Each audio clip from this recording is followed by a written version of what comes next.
and a new covenant. The term covenant refers to a solemn binding agreement between two parties carrying obligations for both sides and enforced by an oath. It is enforced by an oath. Na karosa nga makata ikoya e mumului. So you know mumului, amen. Praise the Lord. Kaya na iba nakakunin daw mumului. Mayungan na yun, nasana nga nasana. Amen? Belata nito daw mumului, ano daw? Eh, ano daw tayo? We do not keep our oath. But here, e mumului na crow. Ni mumului na crow, e mumului nga rikoya. O kaya nga, e mumului wa. Amen.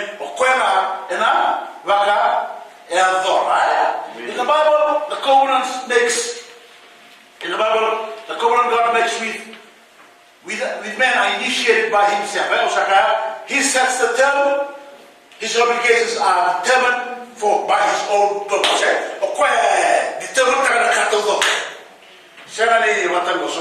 Agreement sa tubo. Na agreement ni rando na union. They go, they talk. They talk with a give and take. Okay, go on about it. Go on account. Okay, they come into an agreement. But here in this covenant, everything, it's for his purpose.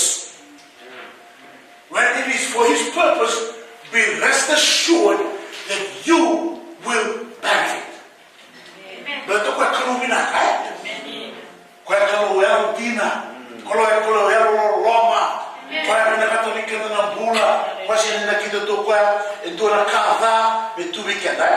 old covenant refers to the arrangement God established with Israel in the law of Moses. The weakness was that it was not accompanied by spiritual transformation.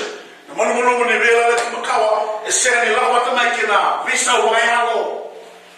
with this covenant, therefore, it was not obeyed and it did not bring life. It was written in the letters,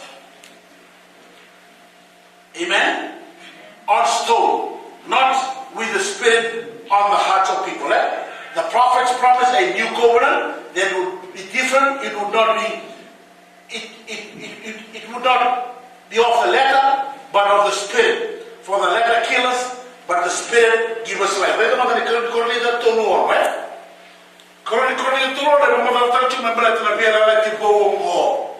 You need to understand about this new covenant. Initiated by God, set on his own terms and his own